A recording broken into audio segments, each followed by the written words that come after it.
This is Pet Life Radio. Let's talk pets.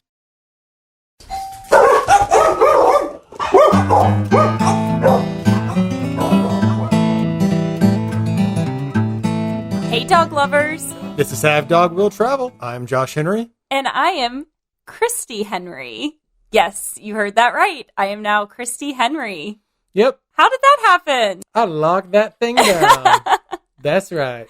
Yep, we have a little bit of news to share since our last episode. Yeah, this is our first Happy New Year. I don't know if the statute of limitations on saying Happy New Year is probably long since expired by now, but this is our first podcast of 2020. So Happy New Year to you all. If anyone was concerned whether or not we survived the great road trip with 4 dogs that we talked about in the last episode, we did. And yes, in addition to that, I made Kristi my wife.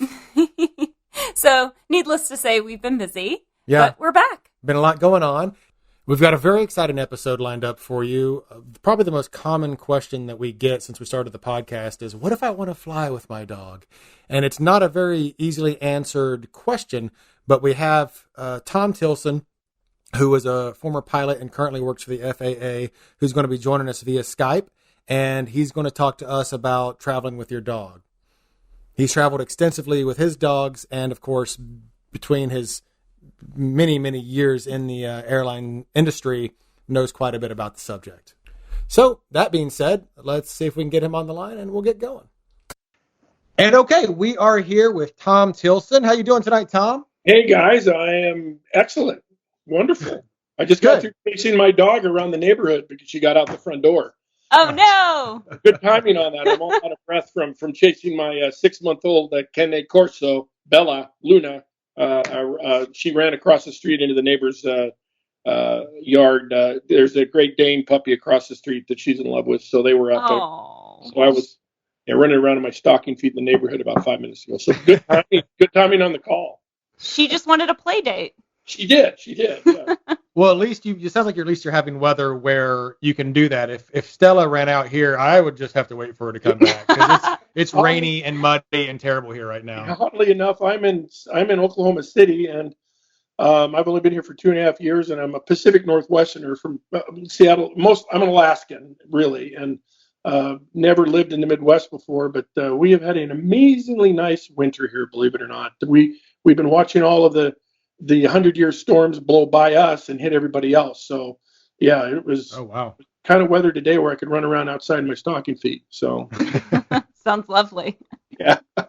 I got snowed in once. I don't want to go into why I was there and what I was doing, but I was in Oklahoma City once, and I got caught in a snow and ice storm and got stranded there for a couple of days. Yeah, well, let me tell you about that, because we have Oklahoma is a vastly underrated state. Let me tell you, it's a gorgeous state. We have 300 days of sunshine here a year. Only beat Florida, I'm told. So regardless of all the rumors about Dorothy and the tornadoes and all this other stuff, it's really nice weather here generally. And so what happens is the joke was, for instance, just 2 weeks ago, we had a snow day here. I work for the federal government. We'll talk about that in a minute. But my center where I work was shut down for the day. They had record snowfall here, like a 9-year record snowfall overnight. They had 4 to 5 inches of snow here.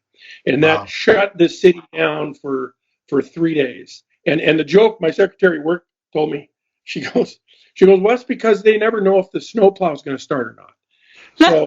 So they struggle with snow removal here because it's never been a thing. So if they do get any snow here at all, you're doomed. So, well, that sounds like Atlanta when we had Snowmageddon. Yeah, everyone totally shut down. Relate to that. They get 1 inch of snow and then boom, it's gone. Yep. So, but anyway, I add. I think we might talk about it in the intro, but we're on a Skype call, so there might be a little bit of a delay, just so that listeners are aware. But anyway, so Tom, tell us and our listeners a little bit about who you are and your background. Well, I tell you, I am oh my gosh! I've already I self-identify as an Alaskan. Mm-hmm. I'm a 60-ish-year-old guy that's been pretty much in aviation his whole life. My father was a World War II pilot, Navy pilot, also born in Alaska. So I'm third generation essentially I'm a Pacific Northwesterner, except for the short time I've been here in the Midwest. I've lived almost exclusively on the West Coast, either Alaska, Washington State, or Oregon. And so I retired from a 40-year aviation career flying career in 2014. I started out like my father flying rural small aircraft in Alaska, commonly called bush aircraft, bush flying. Well, that's not a term we really use, but anyway, so float planes and that kind of stuff in Southeast Alaska. I was born in Ketchikan, raised in Juneau, and grew up around airplanes my whole life. So it was kind of with a short stint in college, getting my degree in broadcast journalism, whatever that was about.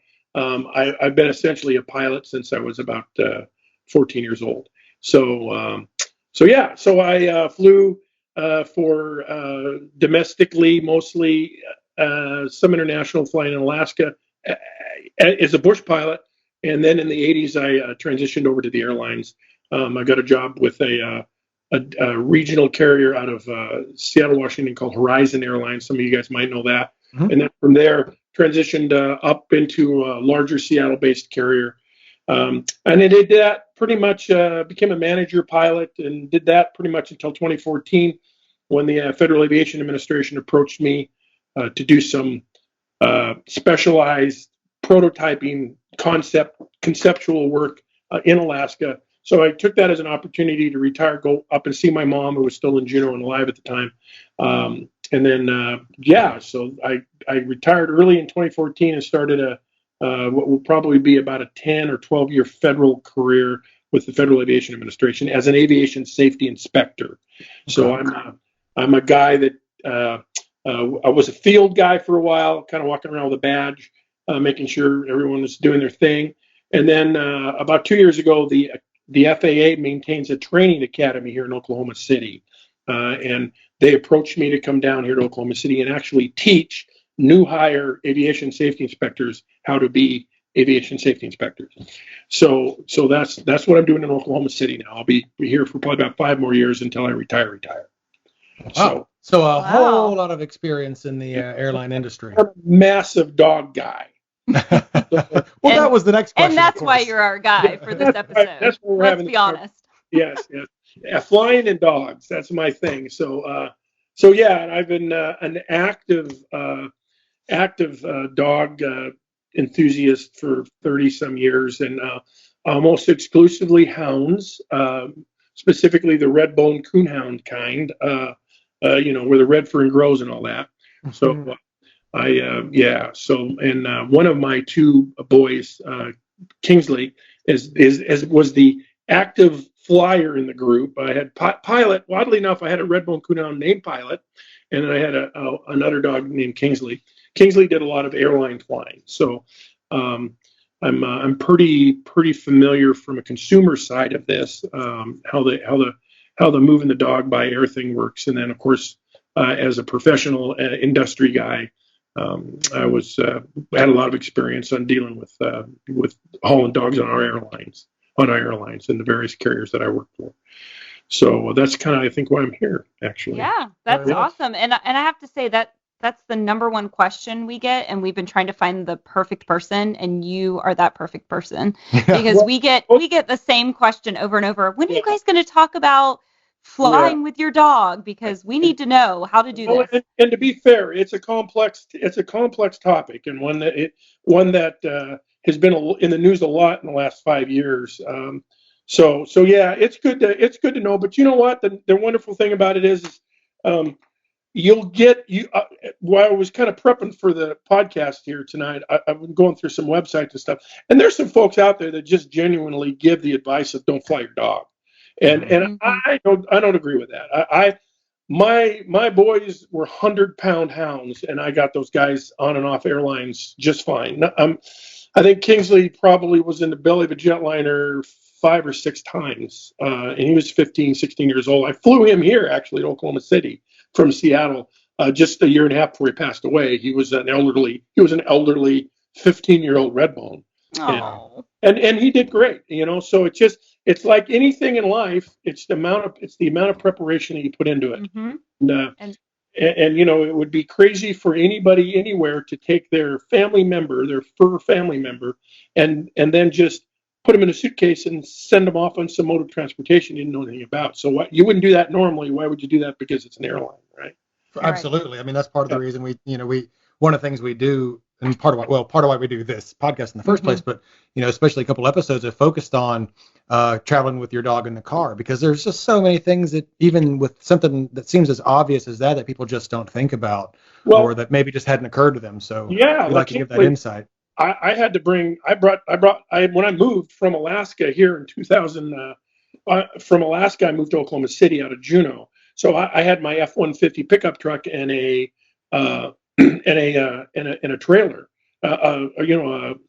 U-Haul trailer behind me, and gosh, it was there was something I didn't want to put Kingsley through. It was going to be a 4 or 5 day trip, and he's a good dog. He was healthy and everything, but it was easier on him to run him to SeaTac Airport. I moved into Oklahoma City. The dog was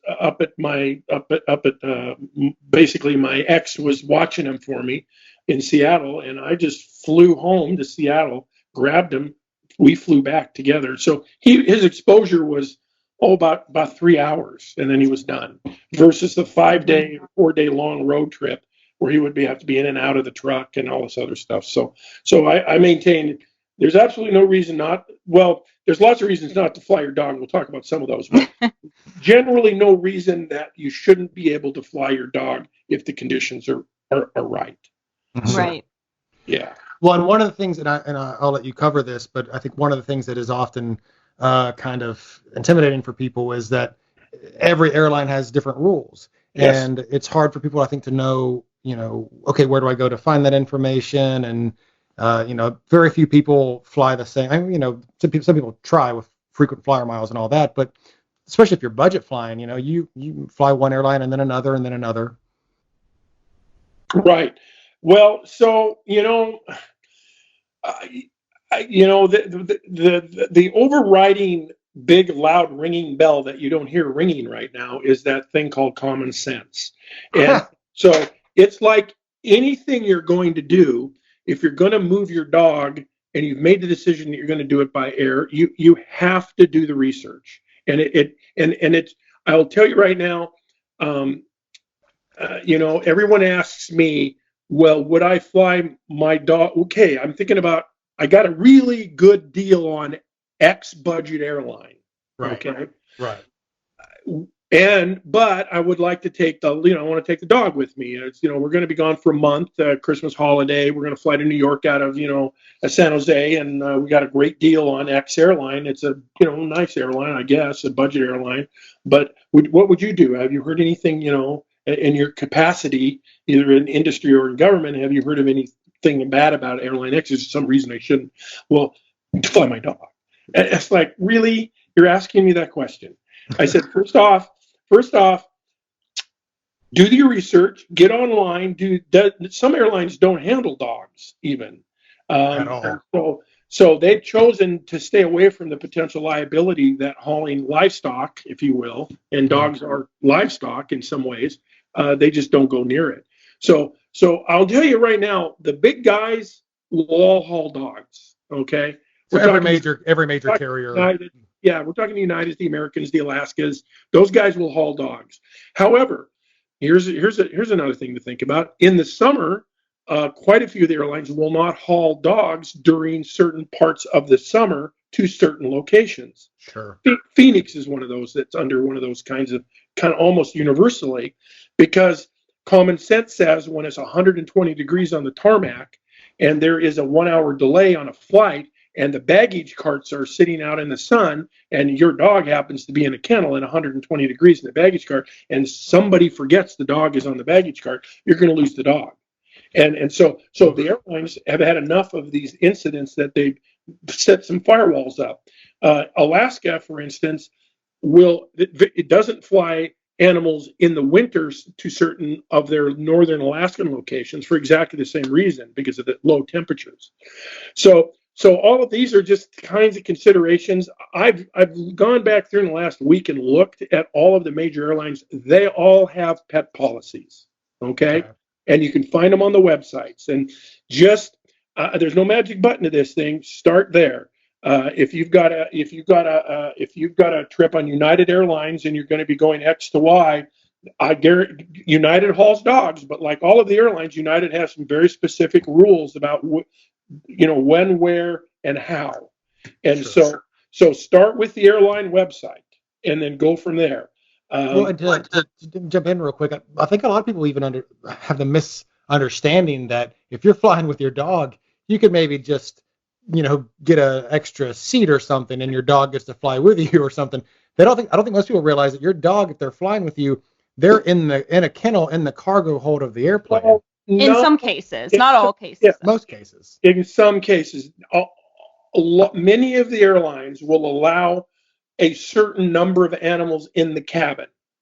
Okay. Now, but that's going to be size and breed specific, I'm assuming? It's size and breed specific. The dog has to be able to be in a carry-on and be able to fit under the seat. Mm-hmm. Okay. They will not ever, and I say ever, be put into the overhead. Oh, no. No. There was an unfortunate incident. Mm-hmm. I won't name the carrier that happened to, where a flight attendant made a terrible mistake and I think it was a bulldog. It was a bulldog, yeah. Oh, it was. I followed that. Yeah. I followed that story. It was terrible. The flight attendant ended up misinforming the person, and it was a lawsuit, and it was a big mess. So that caused that particular airline to actually put a moratorium on flying all dogs for a while until they could retool their whole passenger or dog handling system, and so now since then, they've come back around and they've started hauling animals again, but they have really tightened up their policies about how to do that. So, but yes, many small animals, dogs, are allowed to be in the cabin, but there's usually restrictions on the numbers of animals in the cabin. It used to be for years, they would allow an airline based out of Seattle would allow one dog per cabin. So you would have to book that ahead of time. And then when if you were a follow-up, like let's say you ran up at the last second to get on the board with your little, your Chihuahua in a carry-on and you've flown with them before, well, you may be out of luck because there's already a dog in the cabin. Oh, wow. That's going to be a specific thing that the airlines will specify in their pet hauling policies. Some of the airlines have separate websites actually for hauling animals. Other airlines will integrate their pet hauling policy into the kind of the fine tooth or the fine print, if you will, of their website. So, honest to gosh, the easiest way to do this is if you're planning to fly someplace and you've got a ticket and you think you've got a ticket on a specific airline, just go Google specific airlines dog hauling policy and boom, hit enter and see what happens. And I guarantee you're going to get the information off the website. And with the exception of service animals, of course, when you have dogs in the cabin that, fit those restrictions and can go under the seat, there's still a fee associated with that, correct? You're almost never flying. It's the airlines. Come on. Right. I mean, it's like the price of a human ticket. Yeah. No. Well, no. Let's see. Kingsley cost me. I brought Kingsley down. Kingsley, 19 months ago? Kingsley cost me. I think it was $200. I think and he was in baggage. He was baggage. Mm-hmm. $200. So yeah, I mean, you're not going to get away with this stuff free. You're going to haul them in the cabin. There's almost always a surcharge. Right. I mean, there's So yes, you can haul the dogs in the kennels. In the cabin. But there's almost always going to be some kinds of restrictions. Now, specific to that, we've talked about. You've talked about it already. Almost all the airlines now have specific restrictions on certain breeds, and those breeds are going to be the short-snouted dogs, almost all. And I'm trying to, I'm trying to remember. I had a list here, and I don't remember where it went. Got the pugs, the bulldogs. The bulldogs, Yeah. those guys, and they will have all of the airlines have that list of restricted dogs they will not haul. If the airline's going to haul a dog, as far as I can tell by doing my research, they all have a list of dogs they won't haul. Okay. And so do that research ahead of time. There's no sense in me telling you who they are and what they are here. Mm-hmm. You're going to need to do this on your own. But I tell you, it took me 30 seconds yesterday to run through about 4 airlines and find the list, and they're there. So. And along with that, are there medical restrictions? Like, do you obviously you probably have to prove vaccinations? I mean, do they ask for vet records? Yeah. So let's look at let's do it this way. Let's look at a theoretical haulage of a dog that Tom owns. Okay. I have a dog. I'm going to fly from Seattle to Oklahoma City. I have my airline. So first off, you want to get familiar with the airline's pet policy. So if I know I'm going to be going to Oklahoma City in 2 months, I'm going to buy a ticket. I haven't done that yet. First thing I'm going to do is get on. I'm going to look at the airline pet policy. The restrictions I was talking about for seasonality, weather, locations, those are all things you have to consider. Just because an airline hauls dogs doesn't mean, I'll say this again, does not mean they're going to haul dogs to every location they fly all year. There are specific times of the year they will do prohibitions on hauling animals to certain locations. So you got to get that figured out first, and that's on the airline pet policy page. Then, now we're just talking domestic now. If you're talking about hauling international, that brings an additional set of kind of furry, hairballs that we'll talk about in a second. No pun intended. The big thing here is book early. Okay, if you're going to be flying, you always want to book early. Most airlines are going to only allow a couple of dogs per flight. For instance, most airlines won't ever get on an airplane with 6 dogs in the belly. They're just not going to do that. So they specifically, because dogs and cats, animals are a lot of extra work for the airlines. They really are. In some cases, an unbelievable amount of work. The former airline I worked for, we took our pets it was real important. And so there was positive chain of command, letting the dog go through the process, through the baggage systems, down below, onto the carts, onto the airplanes, complete with final notification to the passenger while sitting in the airplane before the door closed that the dog was on the airplane. So really first class service. So not all airlines are going to do that, but the point is that it's a lot of work for the airline. So that's why they have limitations on the number of animals they're going to haul per flight. Mm-hmm. So if you're going to get ahead of the game, you got to book early. So you don't go. And another thing is, don't buy a ticket and then go try to figure out how you're going to get the dog on board the airplane, because you may be really disappointed and find out that for a variety of reasons the flight is dog full, if you will. Okay. So, and that's just making sure, you buy a ticket that says you have a seat on the airplane. Doesn't mean the dog has a seat on the airplane. So you got to check first. In most cases, you're going to be reserving both your seats, his and yours, metaphorically speaking, on the same ticket. So a lot of times you can do this with the same agent. Some airlines, their air cargo division handles the dog, and you'll actually be on separate reservations. But Tom, it seems like more often than not, you're going to be calling someone to do this. Like, you're not going to be able to do this through their website or whatever, right?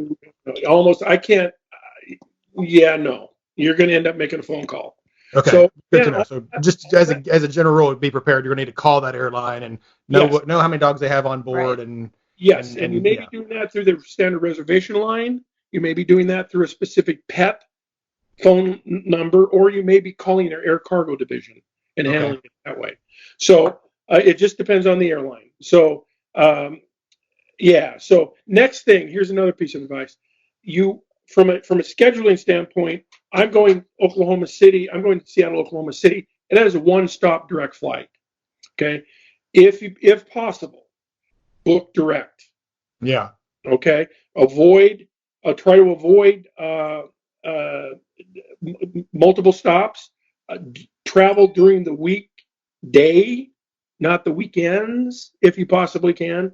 Okay. It's a lot less hassle on the weekdays. Traffic tends to be down a little bit. Things are a little bit calmer.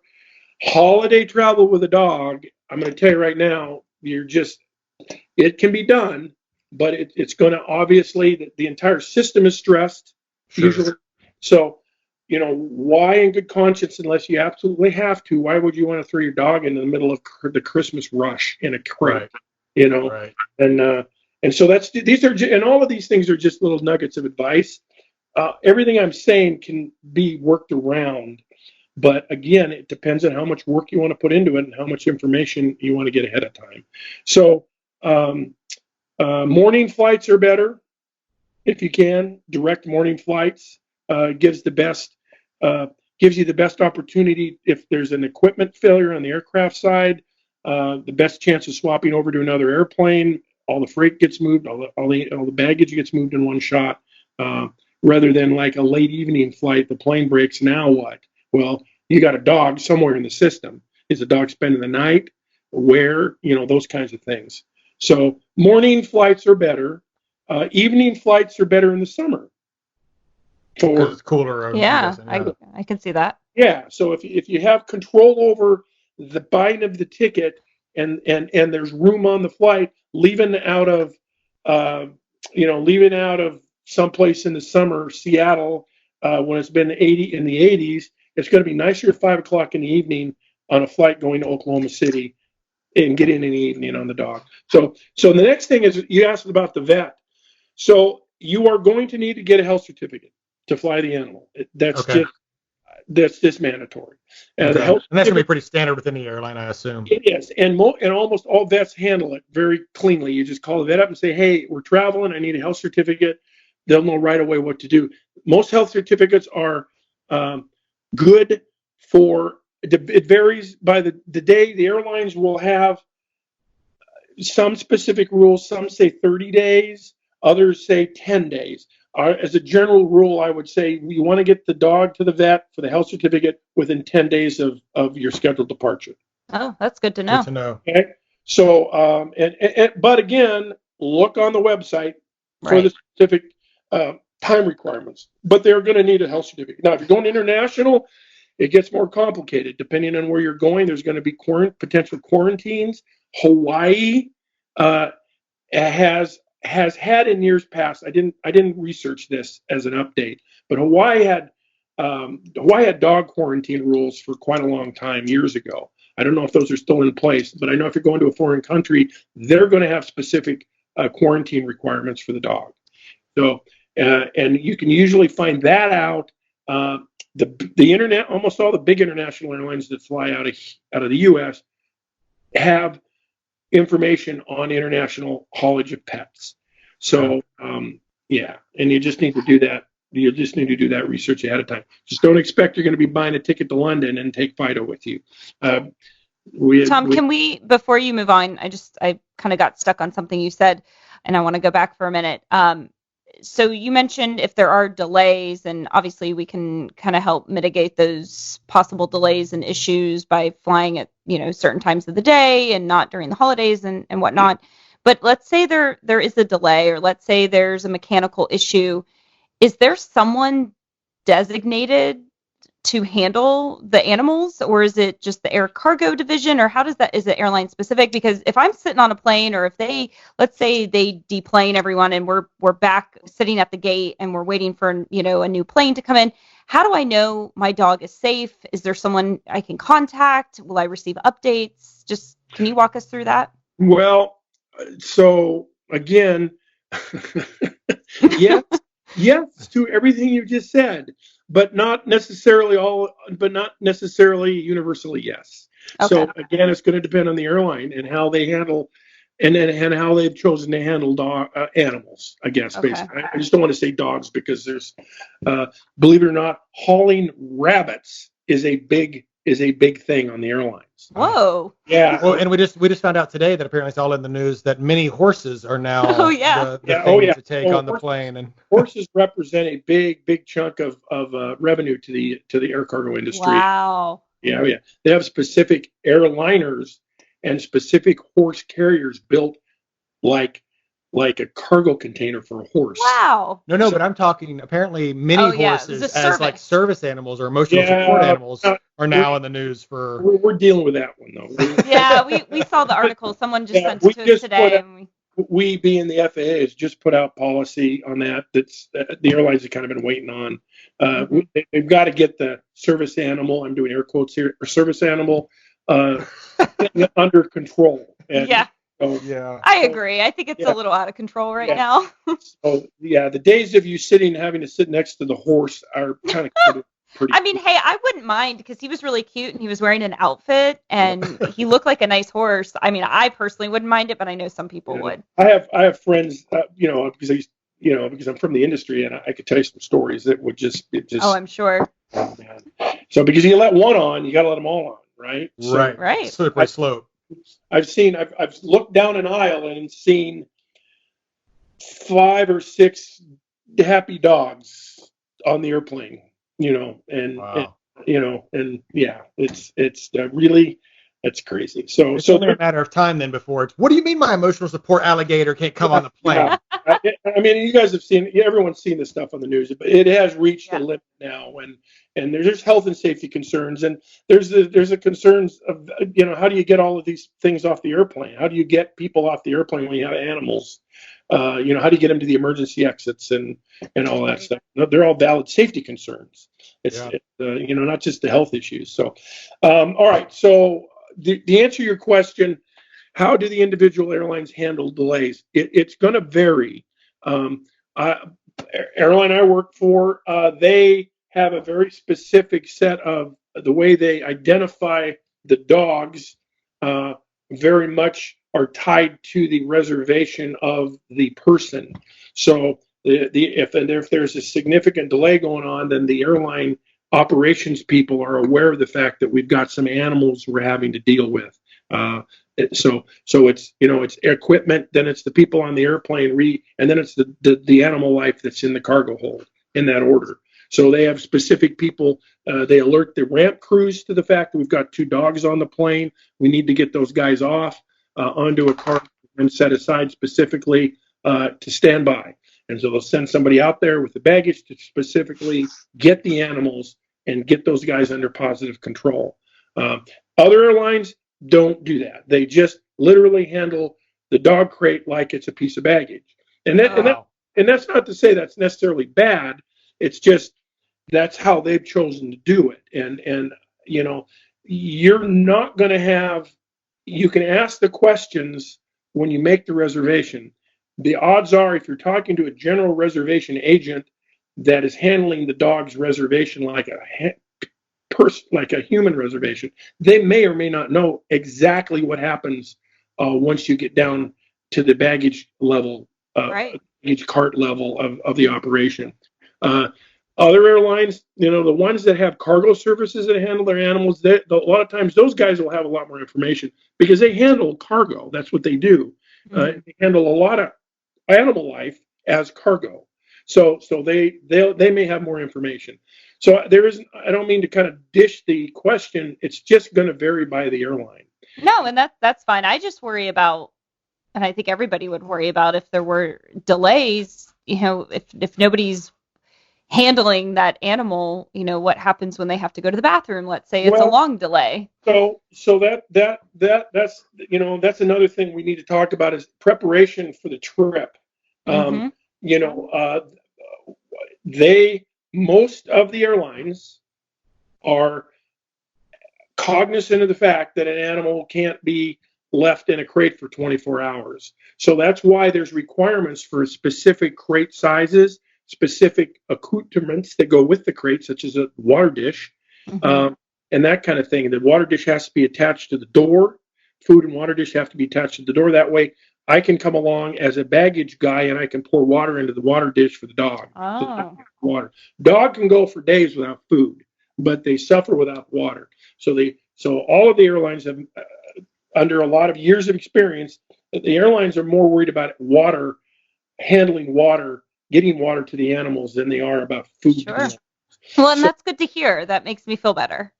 Yeah. So Kingsley got delayed one time on a flight, and he sat for about 11 hours at SeaTac Airport, and they handled him. They got him inside, and they gave him water through the water dish. He didn't get out of they didn't let him out of the crate. So he's a big dog. He's 100 pounds, but he was in a big dog crate, the biggest one they allow to fly. So he was a little stiff when he got out, but he was fine. I mean, it's no big deal. Yeah, I guess, yeah. So that's kind of how it goes. Again, it's going to depend on the airlines. Now, let me give all the listeners a piece of advice here. You can go online and Google this stuff. Okay,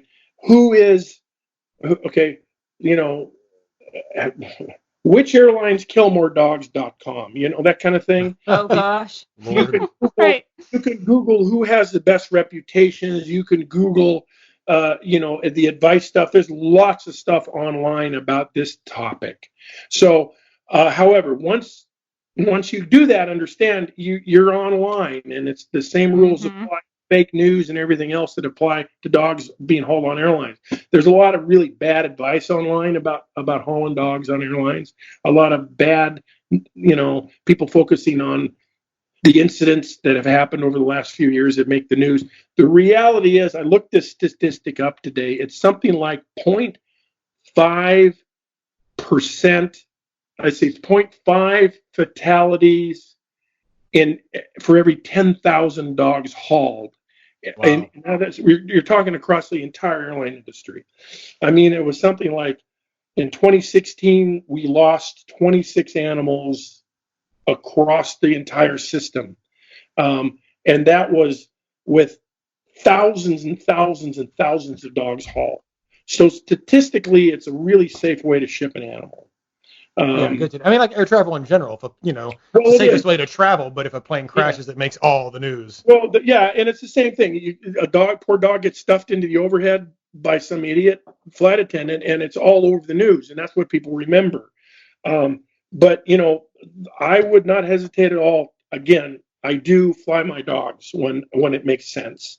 So, come on, just common sense again, and do your due diligence, get online, find out which airlines have the best reputation. I'm not going to direct you to where to do that at. Everyone listening if they're listening to this podcast, they're smart enough to run the internet. That means they're smart enough Very true. to do the research on their own on which airlines have a better reputation. Okay. I would like to assume, and I imagine you're not in a place that you can maybe talk about this being a federal employee and an FAA employee, but I would personally imagine that I would try to avoid budget airlines when traveling with my dog, just based on experiences I've had personally. If they're trying to get you to and from as cheaply as possible, bringing your pet on that airline is probably not the way to go.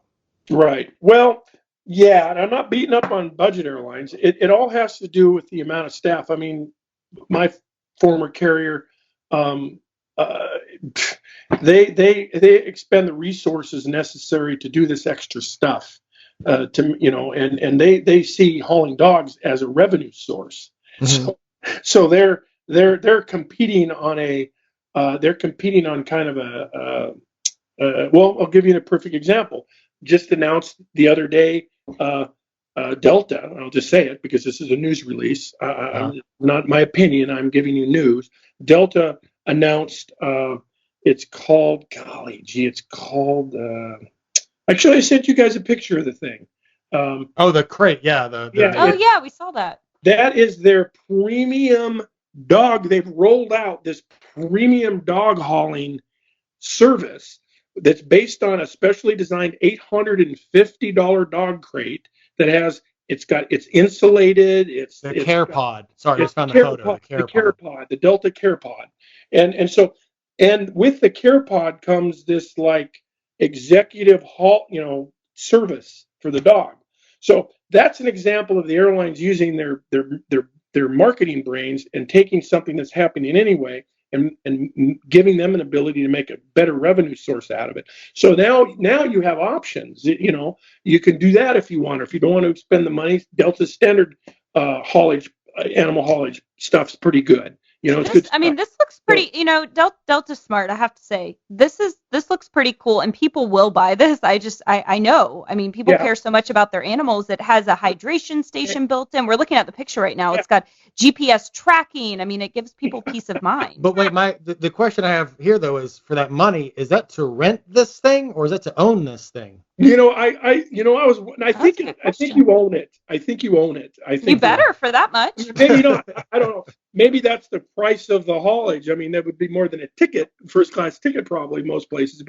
But the point is the airline industries. These guys, I mean, I've been in this business a long time, and there's not a bigger group of people to figure out how to wring money out of everybody than the airline.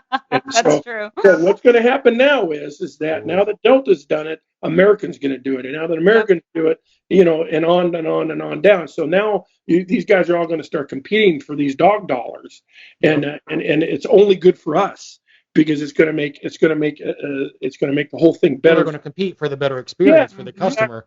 Which, it's funny, you said a minute ago or earlier on that, in the last 5 years, there's been more and more of these stories about dogs and travel and airplanes and all this, which makes total sense because within the last 5 years-ish, dogs have become so much more of a part of our lives. Instead of just pet that you keep in the yard, now they're family members. Yeah, statistically, though, there hasn't been like a big, giant increase in dog fatalities. It's just, I'll be honest with you, prior to kind of the internet age, this stuff just wasn't reported very much. Mm-hmm. And so it's like anything. It's the airlines. The airlines can beat somebody up, on a flight, and that'll make the news cycle for 1 or 2 cycles. But man, you take a dog out, somebody's family member, and man, you're doomed at that point. Oh yeah. That's hanging around your neck for a long time, and the airlines are smart and they know that. So they're most of the airlines I am familiar with are doing are being much more responsible about how they interact with the animals now. And some of the airlines are fantastic. Others are okay. Others I wouldn't put my dog on. And so, so I don't want to say budget airlines because I don't want to pigeonhole those guys. But again, common sense. Just use your common sense and get online and do the research. And I can guarantee you, I just did it. You'll figure it out pretty quick on who you're going to fly with. Now, so I got a couple more tips here. The veterinarian, we talked a little bit about that. You got to have a health certificate before you fly. You're going to need to get a carrier. And we're talking about a kennel. And we're not talking about the kennel that you park Fido in at night, unless you happen to have one of those kennels, that's what you're using. But whether you've got a big dog or a little dog, there's a pet carrier that's going to match its size. So they come in all sorts of different sizes. You can Google this stuff. I'm a hard-sided guy carrier, but especially the ones that are you take into the cabin, those will be soft-sided for like the Chihuahuas and stuff. And they're designed to fit under the seat, that kind of stuff.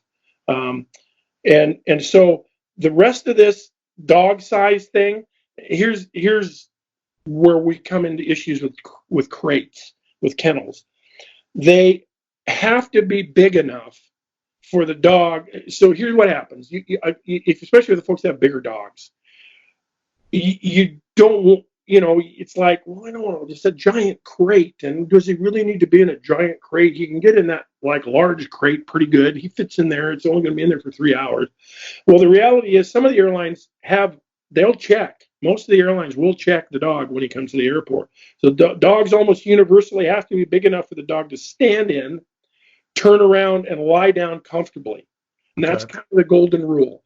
In the case of Kingsley, that particular airline's requirement was that his shoulders could not touch the top of the kennel. His head could, but his shoulders could not touch the roof of the kennel. So in other words, he could get in there, stand up, bend his head a little bit, and be able to turn around in the kennel comfortably. And that allowed him to fly. So, however, here's the caveat. While he was able to fly on all of the mainline airlines, I'll say who it is. It's Alaska Airlines and Horizon Air, right? They're all part of their Alaska Air Group. So Alaska Airlines owns Horizon. It's held through a joint ownership company. So I've flown Kingsley all over Alaska on Alaska mainline service. in a large kennel. And so I just assumed coming to Oklahoma City that he's going on an EMB 190 or 175, which is kind of a mini 737. I just assumed his kennel that I owned would fit. Well, guess what? The kennel was too big for the airplane. They don't take the big full-size kennels on this airline. Oh, wow.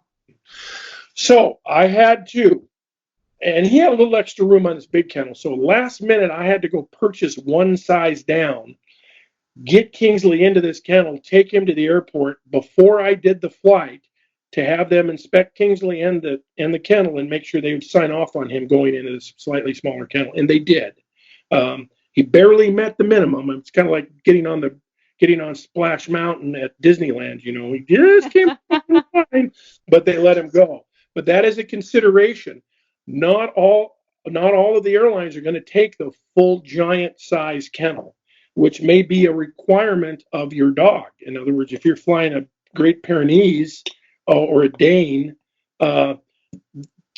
check ahead before you're thinking you're hauling the dog. They may not be able to haul. They may not be able to take him as baggage. He may have to be cargo. So that's just I'm passing that on because that was an experience that I had. No, that's great. That's a great tip. Yeah. The funny part about that story is that Kingsley didn't like the slightly smaller kennel, and he's a red-bone coonhound, and he's a coonhound with a very big voice. And they loaded him on that airplane. I saw him go up the conveyor belt into the belly of the airplane, and I got on the airplane for the flight to Oklahoma City. Guess where they parked the kennel? Unknowingly, directly under my seat. So he made his unhappiness very well known about halfway across the United States. Oh, that's funny. Everyone is listening to him howling in the cargo hold. Oh. And Bane in the cargo hold, and everyone's looking around, and I'm looking around going, I wonder whose dog that is. I don't know. I don't know. It doesn't sound happy though, does he? That's a funny story. Okay, so you're going to need to buy a carrier. Now the airlines have specific size requirements. I'll just say that, and we can move on from this topic.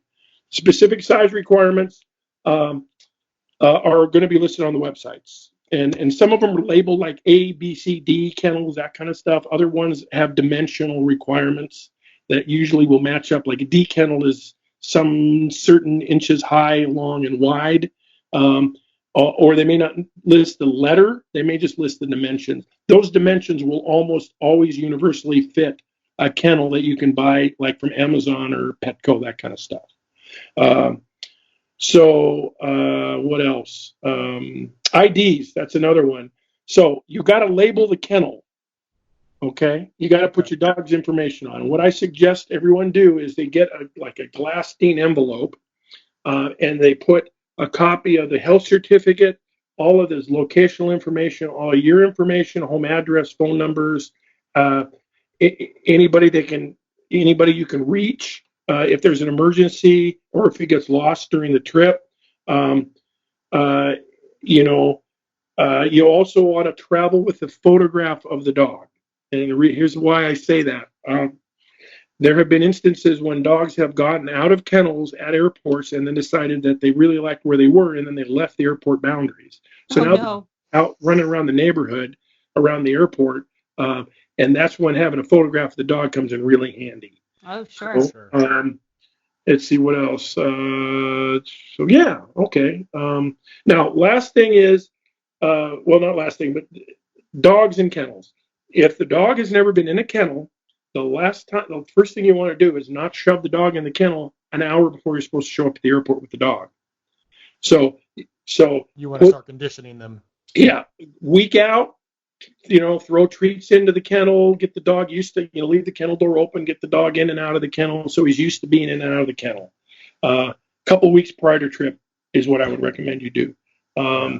And then too, like if there's a blanket or a bed or something that the dog sleeps on a lot that they're comfortable with, it helps. Something that smells like home. Yeah, something that kind of makes them comfortable. Get their favorite little blanket. Kingsley had a little.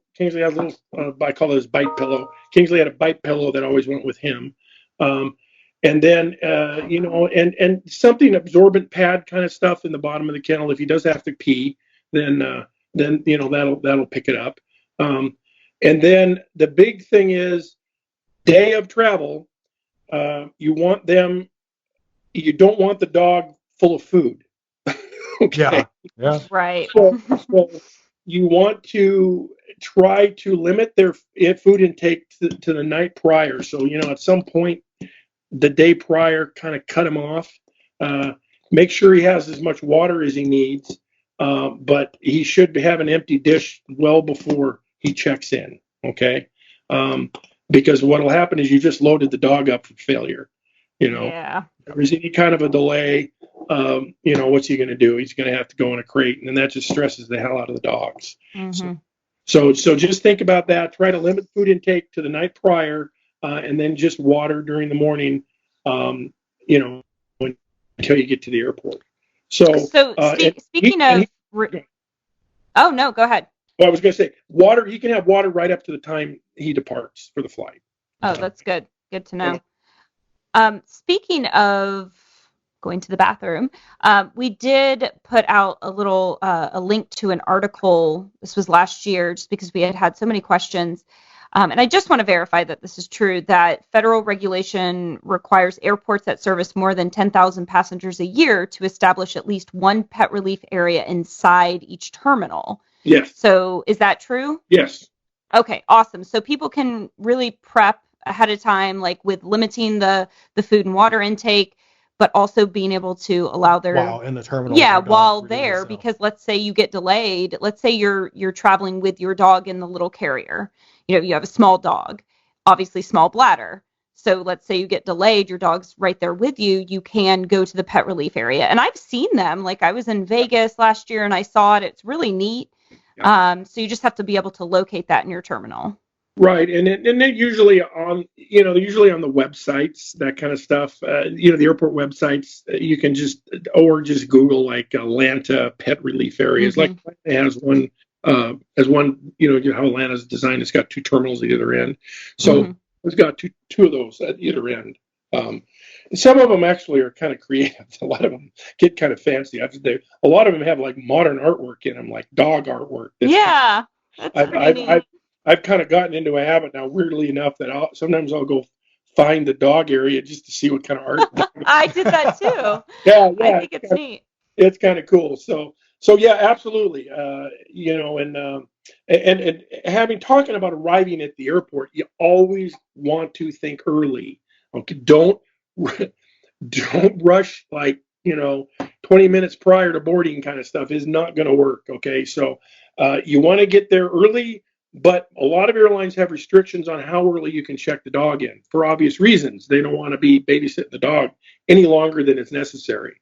So it kind of depends on the airline, but you want to check on their websites. But most airlines won't let you check in for more than 4 hours before the flight. However, they almost all recommend a 2 hour prior to departure arrival to process the dog.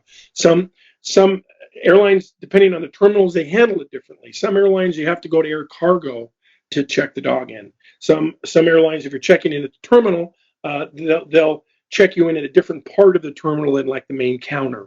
At SeaTac Airport, there's actually a dog check-in area that the airlines use that's TSA is there. So the TSA mans this thing. You bring the dog and you're like, dog's on the leash, kennel's on the cart. You go into this, you can check in at the counter. They check you all in and they point across to this thing and say, go over there and they'll handle you. And you take the dog and everything over there. You go into this area and then in this enclosed area, they will wand the crate, wand the dog, check everything, make sure it's cool, make sure there's no paraphernalia. Then you put the dog in the crate while they watch you do this. And then they will zip tie the crate door closed. Now, bring zip ties. Okay. Oh. Universal Tom rule. Bring zip ties. And we're talking zip ties that are able to zip tie the door of the kennel to the crate closed. And not all the airlines provide the zip ties. Okay. So they should, but some of them don't, or they're run out, or I've had a couple of different things. So I learned the hard way, bring zip ties. So. Hey. I'm sorry, Tom. I'm going to jump in real quick. I just want to tell you, I did a little looking around while we were chatting too about the CarePod. Yeah. It looks like that's a one-way rental price. So What? $8.50 one way for the crate. No way. To take your animal. Yeah. Well, that's good to know. They're going to make so much money on that. They're going to sell Oh out. my gosh. I bet you they sell out with that. Oh, I'm sure. For 800, Wow. yeah, for $850, would I put Kingsley in a Carapod? Depending on where I was going, I probably would. Yep. So, it's a cool deal, and it's going to be interesting to see how all the other airlines respond to that. So, and I'm good with it. You know what the hey? Let's do a little bit of a Cold War with each other with the airlines and how. I mean, it's about time, right? So let's see what else is on my list here. We talked about arriving early. Oh, dog drugs. There's a lot of you look online and you'll see people, sedate your dog if your dog is that. The current thinking now is you don't drug your dog. Don't drug your dog. Don't give him a sedative. And this is coming out of the American Veterinary Medical Association. In general or specific to airline travel? In general, dogs should not be sedated or tranquilized before they're going to go fly. Okay. In general. And why they're beginning to see a history. Some of these dog deaths have been associated with animals that have had tranquilizers or sedatives prior to flying. Oh wow! So they can't point fingers, of course, but they worried about respiratory and heart issues associated with these dogs. Let's talk mechanically what happens with a dog when he gets onto an airliner. The cargo holds of these airliners are pressurized and they're heated, unless there's an emergency. Okay, and heat. Depending on the configuration of the airplane, the way the pressurization system works on these airplanes, some of them pull air. Just thermos bottle. An airliner is like an aircraft that's pressurized is like a thermos bottle. It's got a controlled leak out of one end. They pump air in one end and it leaks out the back end, or however the configuration is. So with that said, when you divide out the inside of this thermos bottle, the lower sections where the cargo holes are, they're sharing the same heated air as the passengers are, but not always. And some airliners the pilots have the ability to shut down the heat in the cargo areas. I won't go into all the technical details, but that has been the result of that has been dogs that have died in the cargo hold. They froze basically. Now that's very, very, very rare, and is almost associated with an emergency situation. So with that said, they don't want the vets have said that these drugs complicate the fact that the pressurization system is in effect. The altitude pressure in the cabin is going to go up. Everyone knows this. That's why your ears pop, right? So an airliner, a typical Boeing, for instance, at 30,000 feet or 35,000 feet, will have a cabin pressurization of, let's say, 6,000 feet. So the cabin has climbed up to 6,000 feet. Now, if your dog is sedated in the cargo hold, it may have issues with that rapid altitude climb to 6,000 feet. The same way you would have if you put him in an elevator and punched 2,000, goes, right? And so that's kind of the thinking. There's also issues with equilibrium and anyway, they advise. Now, this is an advisory that the dog not be sedated. I don't know.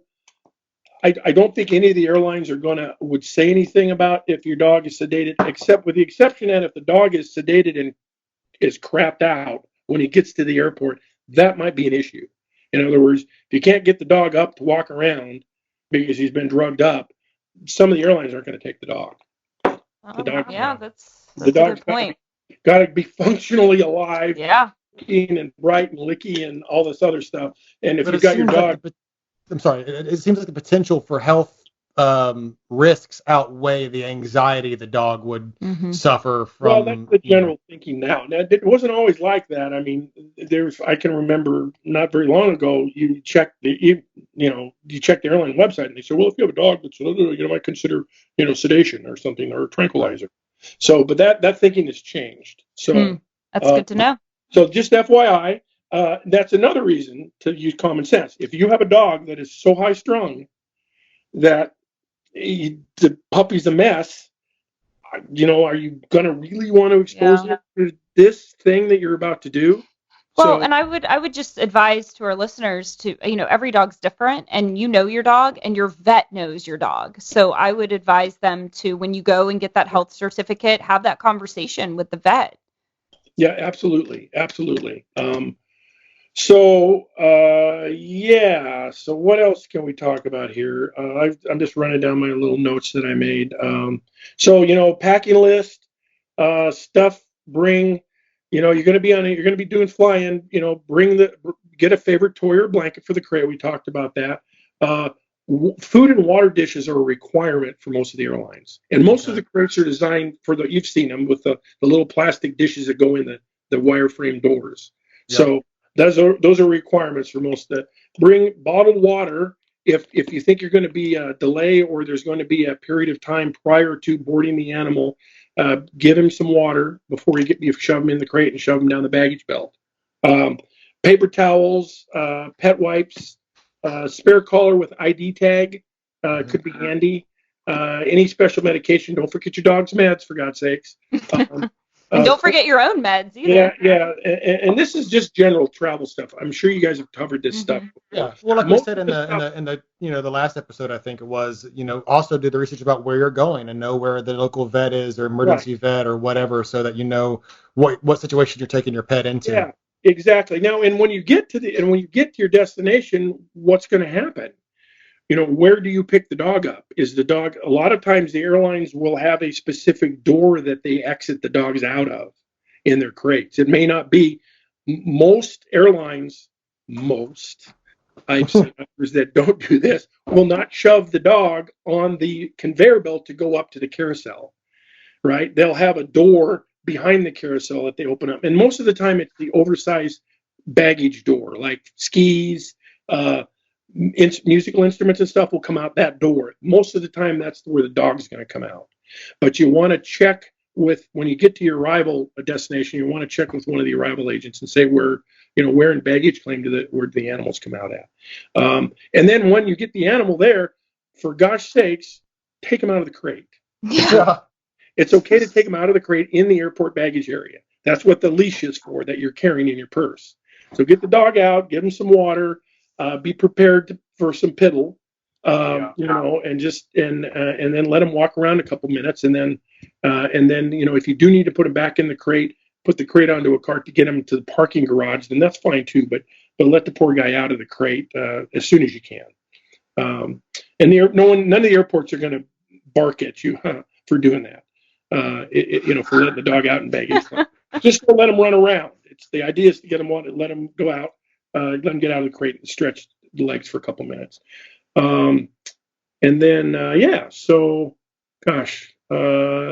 else? I guess that's kind of it on my list. Do this for me if you don't mind, Tom. If you wouldn't mind, just go through your list real quick and just kind of give us a recap of your main points of advice. Okay, so we're going to fly with the airlines. We're going to take my dog. Okay, let's go take Fido to Missouri this winter. Well, that's not going to work. Why? Because I checked with the airline's pet policy website. So go to the airline you're planning to fly on before you do any purchase of any tickets. Do the research on the airline. Find out what, when, where, and how on hauling the dogs. Yep. They're all pretty good giving the information out. Let's say first and foremost, like just do your research is far and away the most important note you can give anybody. And especially, if you've never done this before, the angst and anxiety of this stuff is going to go down once you do it once. So book early. That's number one. Okay, as early as possible. Try to be cognizant of the seasonality of these locations. If you're planning to haul the dog to Vegas in the summer, you may have some problems doing that. Conversely, you're planning to haul the dog to Minneapolis in December, you may have some problems. Right. So remember, try to fly direct if you can. Remember, you've got to get a vet certificate before you travel. That's 10 days most of the time. Some will allow a little longer, but it's got to be within 10 days of travel usually. Get your dog kennel carrier figured out well ahead of time. Follow the advice of the airline website. They'll tell you what size kennel you're going to need for your dog. Buy the kennel. Practice with the dog in the kennel a couple of weeks prior to travel, so the dog is comfortable being in the kennel. Worst thing in the world, I've seen many dogs that are just terrified, not because they're going on an airline, because all of a sudden they're shoved in this little box that they're not used to that. Yeah. Yeah, and that's just cruel. So, if you've crate trained your dog, and a lot of people should, because it's a good way to train your dog, then it becomes very comfortable for them. Like Stella has no problem going into her crate because it's like it's a safe place for her. Exactly. Now, ID the heck out of the crate. Yep. Have a specific set of indestructible ID on the crate. Now, I'm talking about a permanent marker on the crate with data, your name, your address, your phone number, the dog's name. I had a plastic tab I actually built that was hardwired onto the front of the crate that had a little, "Hi, my name is Kingsley. I am a 12-year-old American Red-Bone Coonhound. I am really friendly." And that was actually, and it was a picture of Kingsley on that little card, and I was laminated and attached permanently to the front of the crate. Brilliant. And let me tell you, I would see the ground handling guys, they would just like the last time he came down, I had 5 guys, ramp guys, all around Kingsley's front crate. And they were just looking in, they were sticking their hands in the crate, what they shouldn't have been doing. They were dumb doing that, but he's super heck out of all of them, So, but all this, because if you do that, that makes a connection for their baggage handler handling the dog. Yep. If the baggage handler can see the name of the dog, it just personalizes the whole process for the baggage handler. Hence, the dog may just get slightly better treatment.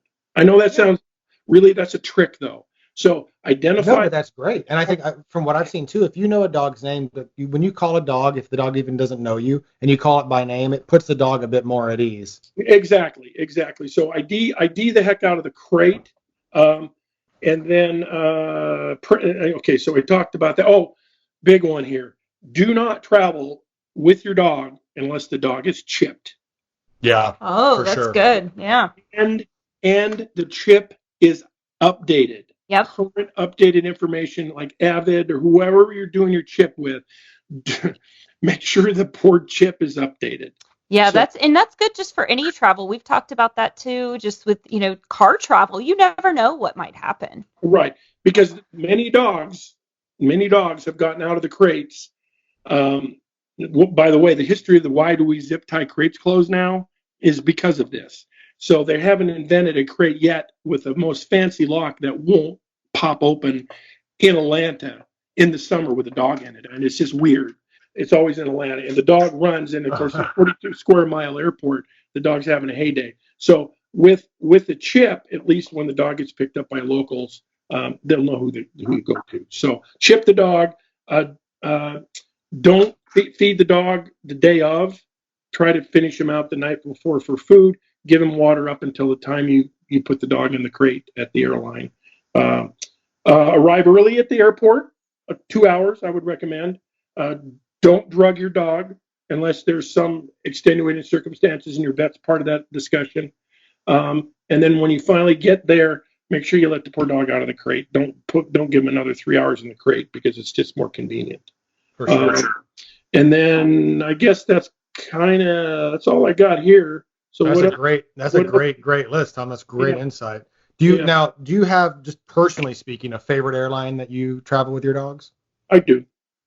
Can you say? No. Okay. Fair enough. I have to ask. Oh, okay. We'll ask you later off the record for our own personal information. I travel without worrying about my dogs on a Seattle-based airline. Copy that. Okay. Good to know. That's just me. But man, that is honestly a lot of really good information, and I think as much as we could possibly ask for. Oh, absolutely. Considering that the rules and the specifications change for airline to airline. Let me say one thing. Having said that, Kingsley and Pilot both have traveled on all, United, Delta, Alaska,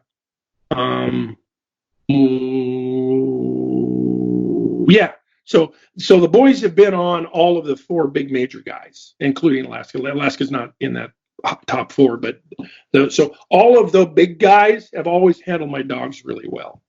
Okay. But again, you're worried about the reputation of the airline. Trust me, just look online, because there's all sorts of lots of cool websites and stuff that am I allowed to give you a website that I can? Yeah, please. Yeah, Absolutely. sure. Okay. Very, very good website called bringfido.com. You guys may have. Yeah, we're familiar we've with that. mentioned Bring Fido before. Okay, Yep. Bring Fido. They're really concise. They do a really good job. So between the resources you find online, and absolutely, now do yourself a favor. Don't depend on external resources to tell you what's going on with a particular airline. You have to go to that airline's website and get that airline specific pet policies, because these things change rapidly, and a lot of times the external websites, as well-meaning as they are, they're not picking up the change information. So whatever you do, start with the airline's information first, and then go out from there. Okay. Great advice. Have fun flying with your dog. Yeah. Yeah, and hopefully this gives everyone peace of mind. I know I would be a nervous wreck. Oh, God. But if we have to definitely drug you. Yeah, I think I would need to be sedated, but this would definitely help ease my mind and get me to a place where I can actually think about traveling on a plane with a dog. But also I have 2 smushy face dogs that would never ever be on a plane. So yeah, see, and there it is, and that's you just again, it's research. Just know information is power, and I'll tell you, the airlines genuinely try to do the best job they can with your dog or your cat or your rabbit. Mm-hmm. Or your mini horse. Yeah. So just and just don't be afraid of flying with your dogs. There's no reason to be. So that's great. Good to hear. Thank you, Tom. Man, thank you so much. We really appreciate your time and all your insight and advice. It's really awesome. All right. So we want to say thank you to you. Thank you to my buddy Lynn Sloper for connecting us. And this has been really, really, really useful. It's been great. Thank you for what you do. You've got a great podcast. You got a new fan here, so keep up. Oh, thank you. All right, we'll talk to you guys later. All right, thanks, Tom. Take care, Tom. All right, so a lot of really great information there. Thank you very much again to Tom for all that really useful knowledge. Yeah, that was great. I think we all feel pretty comfortable starting that process of researching air travel with your dog. Yeah, seems daunting, I'm sure, but like you said, once you do it, it's going to get a lot more comfortable. Just make sure that you keep in mind that every airline is specific to what they allow and don't allow and how their process works. So, bottom line is do your research. Exactly. And that's it for this episode. Thank you so much for listening. Again, please check us out on social media. We're at Have Dog Will Travel Podcast on Instagram and Facebook, and HDWT Podcast on Twitter. We're also going to repost this list that Tom gave us on our social media, so you can check that list there. I think that's it. So just remember, if you want to take your dog on a trip, but you're worried it could all unravel, just listen to us. Have Dog Will Travel. Let's Talk Pets, every week on demand, only on PetLifeRadio.com.